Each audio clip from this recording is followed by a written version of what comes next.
Hey everyone, welcome back to my channel. আজ হচ্ছে শুক্রবার আর আজ হচ্ছে 24 তারিখ। এখন বাজে রাত 8:30। আজ এই সময় থেকে ব্লগটা শুরু করছি। তো দেখতে পাচ্ছ রেডি হয়ে আছি, পুরো রেডি নয়, কিছুটা রেডি হওয়া এখনও বাকি আছে। তো আজ একটা বিয়েবাড়ি আছে, যে বিয়েবাড়ি কিনা অনেক দিন পর নিমন্ত্রণ, মানে রিসেন্টলি তো, মানে এই তো মাত্র মাঘ মাস পড়লো, এখন থেকে বিয়েবাড়ি শুরু। তো একটা মানে পাড়াতেই আর কি বিয়ে আছে, তো সেই বিয়ে বাড়িতেই যাচ্ছি। আর সেখানে নিমন্ত্রণ আছে আমাদের দুইজনেরই, মানে দুইজনের বলতে মনার আমাদের আর কি নিমন্ত্রণ আছে। তো সেই জন্য রেডি হয়েছি। আমরা অনেকদিন থেকে দুজনে আশায় ছিলাম যে একটা বিয়ে বাড়িতে যাবো যেখানে আমাদের দু বান্ধবীরই আর কি ননদ বৌদির নিমন্ত্রণ থাকবে। তো সেরকমই আছে। তো আমার বাড়ি থেকে আমি যাচ্ছি আর ওদের সাথেই যাব। তো সেই জন্য রেডি হচ্ছি, পুরো রেডি হয়নি এখনও। শাড়িটা পরা হয়েছে, মেকআপও কমপ্লিট, সিঁদুর পরবো আর হচ্ছে চুলটা বাঁধবো।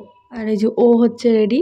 ও যাই হোক আমার আইডিয়াটা চুরি করেছে। যাই হোক চুলের আইডিয়াটা আমি দিয়েছিলাম, যদিও মানে চুলটা বেঁধে নষ্ট করে দিল আইডিয়াটাকে, পুরো বিনুনি করে রেখেছিল। ভেবেছিলাম আমিও করবো, কিন্তু আমার হয়ে ওঠেনি। তা যাই হোক চলো রেডি হতে থাকি। ও সব থেকে যেটা মেইন বিষয়, বিয়েবাড়ি তো আমরা কম বেশি সবাই যাই। তো এই বিয়েটা হচ্ছে যাদের বিয়ে তারা হচ্ছে ইসকনের ভক্ত। তো তাদের বিয়েটার সমস্ত কিছু তাদের ওই ইসকন মতেই হবে, তো একটু অন্যরকম। সেই জন্য ইচ্ছে আছে বিয়েটা দেখার, আর সেই জন্যই আর কি আরও যাবার আগ্রহটা বেশি। তো ও রেডি হচ্ছে, চলো আমিও রেডি হয়ে নিই, বাকিটা তারপরে যাবো। তা রেডি আমরা এখন যাবো হচ্ছে বিয়ে বাড়ি। এই যেমন খোপাটা দেখাই, আর মনুয়াকে দেখাই। পোজ দিচ্ছে কি, এই যে মনুয়া এখনো শাড়ি ধরতে পারে না। এই যে মনুয়ার মা সাজতে পুরা ব্যস্ত। মুখটা দেখো না, দেখো দেখো, দেখি গাইস মুখটা আপনার।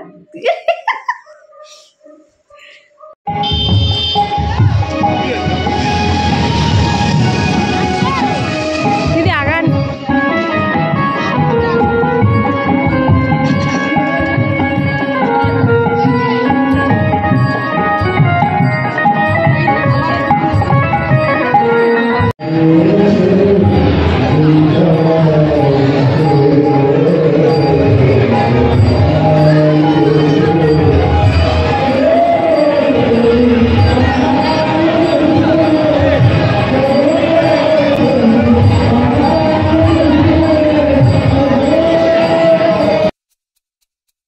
আজকে নতুন কনেকে দেখো কত মিষ্টি লাগছে। তো সম্পর্কে আমার ননদ হয়, আমি ওর বৌদি হই। তো আমাদের ফার্স্ট টাইম দেখা, মানে আমার ঠিক ঘরের পেছনে ওদের বাড়ি হলেও আজকে আমাদের ফার্স্ট টাইম দেখা হলো সামনাসামনি। তারপরে আমরা চলে এলাম ফুচকা খেতে। তো এখানে যা খাবো সবটাই নিরামিষ। তো দারুণ একটা এক্সপিরিয়েন্স, কোনো বিয়েবাড়িতে এরকম যাইনি যেখানে পুরো নিরামিষ। তো এখানে সমস্ত বেশিরভাগই ইসকনের দীক্ষিত যারা, তাদের সংখ্যাটাই বেশি। তো এখানে ছিল দেখো রাবড়ি জিলাপি ছিল, ফুচকা ছিল, আর ছিল হচ্ছে তোমার পকোড়া। তো আমরা সবটাই খেয়েছি, একটু একটু করে টেস্ট করেছি সবটাই। আর তারপরে ভেবেছিলাম বিয়ে দেখবো, কিন্তু না, বিয়ে শুরু হতে বেশ অনেক রাত হবে। তো সেই জন্য আমরা আর বেশি অপেক্ষা না করে তারপরে খেতে বসে পড়েছিলাম। তো এখানে হচ্ছে অনেক কিছু মেনুতে ছিল, তো একটু পরিবেশনে গণ্ডগোল হয়, কোনো যেগুলো আগে খাবার দেওয়ার কথা সেগুলো পরে, মানে একটু এলোমেলো হয়ে যায়। তাই তোমাদের সাথে খুব সুন্দরভাবে মেনুটা আমি শেয়ার করতে পারিনি। তো মেনুতে ছিল কড়াইশুঁটির কচুরি, কাবলি ছোলার ঘুগনি, ভাত, ডাল, তার সাথে একটা সবজি, এঁচোড়ের তরকারি, আর ছিল হচ্ছে ফ্রাইড রাইস আর পনির। তারপরে শেষে ছিল দই, মিষ্টি, সন্দেশ। সবটাই ছিল খুব সুন্দর আয়োজন, কিন্তু এই খাবারটা এদিক আর ওদিক করে দেওয়ার জন্য মানে সব ঘেটে খাওয়া হয়ে গেছে, তোমাদের সাথে ভালো করে আর শেয়ার করতে পারিনি। তারপরে দেখো আমাদের হয়ে গেছে খাওয়া দাওয়া, এখন আমরা বেরিয়ে আসলাম। আর দেখছি সেই সময় বর এলো, মানে প্রায় তখন ওই 11:15 মতো বাজে, তখন এলো বর। তো সেই জন্য আমরা আর বিয়ে দেখতে পারিনি, এখন আমরা বর দেখেই বাড়ির জন্য রওনা দিয়ে দেবো।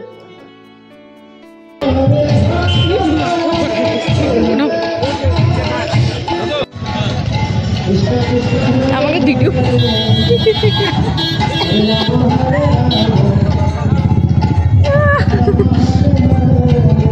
কি মজা লাগতেছে, কেমন লাগতেছে দিদি আপনার? হরে কৃষ্ণ, ভালো, অন্যরকম এক্সপিরিয়েন্স। আমরা তো এরকম বিয়ে বাড়ি প্রথমবার আসলাম, তো এখানে যারা অতিথি আর কি, বিশেষ করে যখন বর ঢুকলো সবার গলায় একটা করে মালা দিল, রজনীগন্ধা।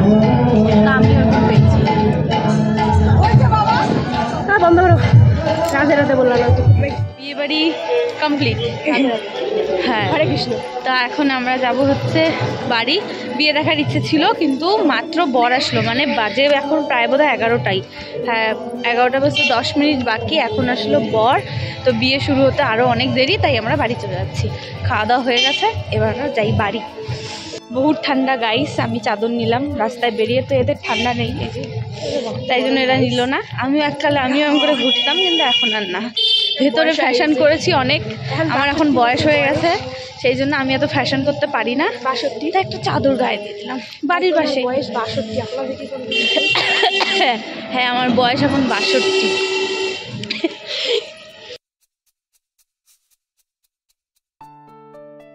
কাল তো গেছিলাম বিয়েবাড়ি, আজ হচ্ছে পরদিন সকাল। তো বিয়েবাড়ি গেছি আর তার মজার থেকে এবার সাজাটা হবে না, তো পুরো ঘরের অবস্থা খুব খারাপ, আরও খারাপ ছিল। কিছুটা ঠিক করে ভিডিওটা অন করলাম, বিছানাটা তোলা হয়েছে আর সারা ঘর সব ছড়িয়ে ছিটিয়ে রয়েছে। কাল রাতেবেলা ফিরে আর এগুলো করার তো মুড ছিল না, সব ছড়িয়ে ছিটিয়ে রেখে শুয়ে পড়েছিলাম। তো কোনো রকমে জাস্ট আর কি ড্রেস চেঞ্জ করেছি আর মেকআপটা তুলেও নিই আর কি ভালো করে, এই রকম অবস্থা। তো আজ হচ্ছে স্যাটারডে, তো আজ সকালবেলা ঘুম থেকে উঠে নিয়ে এখন চলো ঘর দুয়ার পরিষ্কার করার বেলা। আজকে বাসি কাপড়টা ছেড়ে নিয়েছি কারণ স্নান করতে পারিনি আজকে। আমি পরে আজকে শ্যাম্পু করবো, প্রচণ্ড ঠান্ডা, সকালবেলাটা শ্যাম্পু করতে গেলে সময় লাগে, তো বাকি দিকগুলো একটু মেনটেন করা তখন একটু চাপের হয়ে যায়, তাই ভাবলাম থাক ধীরে সুস্থেই করব। তো চলো ঘর বাড়িটা পুরো পরিষ্কার করে নিই, সব ছড়িয়ে ছিটিয়ে রয়েছে। আর ও গেছে হচ্ছে বাজারে, তো ও আসার আগে আবার সকালবেলার খাবারটাও কমপ্লিট করে ফেলতে হবে।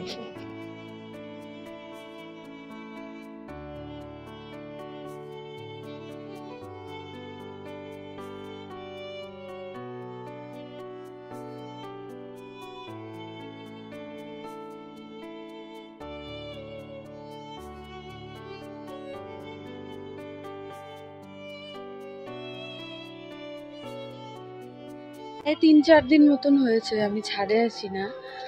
3-4 দিন পরে ছাদে এলাম। মানে আমি এটা মানে কি বলবো, জানতাম না যে ছাদে আমি আসিনি বলে কেউ যে আসেও নি সেটাও আমি জানতাম না। এখন ছাদে এসে দেখছি ছাদের কি বাজে অবস্থা। যেখানে আমি সকালবেলা ঘুম থেকে উঠেই মানে আমার হাতে যতই কাজ থাকুক তারা থাকুক, আমি একবার হলেও ছাদে আসি, কারণ আমার গাছগুলোকে দেখতে যে কার কি অবস্থা, কে কতটুকু গ্রো করলো, ভালো লাগে দেখতে। তা আমি যাই হোক কয়েকদিন আসিনি ছাদে, তা আজ এলাম কাপড় মেলতে, এসে দেখি ছাদের কি বাজে অবস্থা, তোমাদেরকে আমি দেখাচ্ছি। মানে প্রথমত পুরো ছাদ পাতা নোংরা দিয়ে ভর্তি। এটার কি কারণ জানো? মানে প্রত্যেক দিন বাড়িতে যেভাবে উঠোন ঝাড়া হয় সেভাবেও যদি ছাদটা ঝাড়ি তাও কম পড়ে, কারণ এই যে পাশের বাড়ি এই গাছটা পুরোটাই আমাদের ছাদের ওপরে ডালপালাগুলো, যার জন্য পাতাগুলো হচ্ছে সব এখানে পড়ে।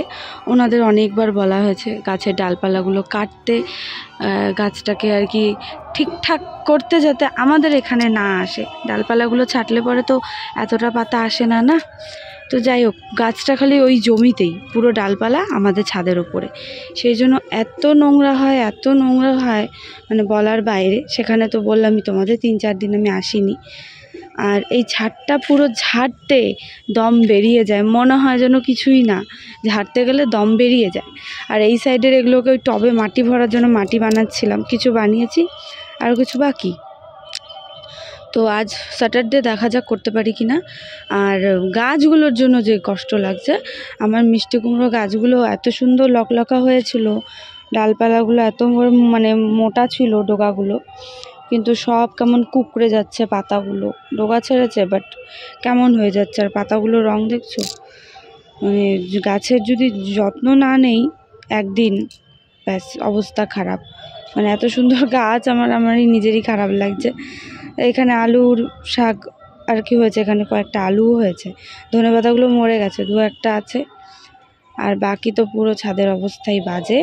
আর এখানে দেখো অনেকগুলো বীজ লাগিয়েছিলাম, গাছের নামগুলো আমি সব ভুলে গেছি, গাছ হোক ফুল হোক তারপর বলতে পারবো। তো এই যে এই সাইডে দেখো এগুলো চারাগুলো হয়েছে অনেক। এই যে আমার ডালিয়া না, তা ভুলেই যাই, চন্দ্রমল্লিকা। আর ওই যে চারাগুলো, এদিকে বাগান বিলাস, আর ওটা হচ্ছে চায়না করি, এগুলো কিনেছিলাম। তো গাছগুলো আজকে জল যদি না দেই ওরা একদম শেষ হয়ে যাবে। তো যাই, ঘরে যাই, পরে মানে এসে হচ্ছে জল দেব, আগে সকালের রান্নাটা করে আসি। সকালবেলা আজকে ভাত ভাজবো, কালকে বাসি ভাত রয়ে গেছে, কিছু ভাত মানে রয়ে গেছে কালকে, তো সে ভাতটাই ভাজবো। আর এখন কিছু করব না, কারণ হচ্ছে মায়ের একাদশী, শাশুড়ি মায়ের আর কি একাদশী আজকে, তো খাওয়ার মতো আমরা দুজন আছি, তো সেই জন্য আজকে আর হচ্ছে কিছু করব না, ওই এটা দিয়ে এখন খাওয়া হোক, আর দুপুরবেলা দেখি কি রান্না করি। চলো ঘরে যাই।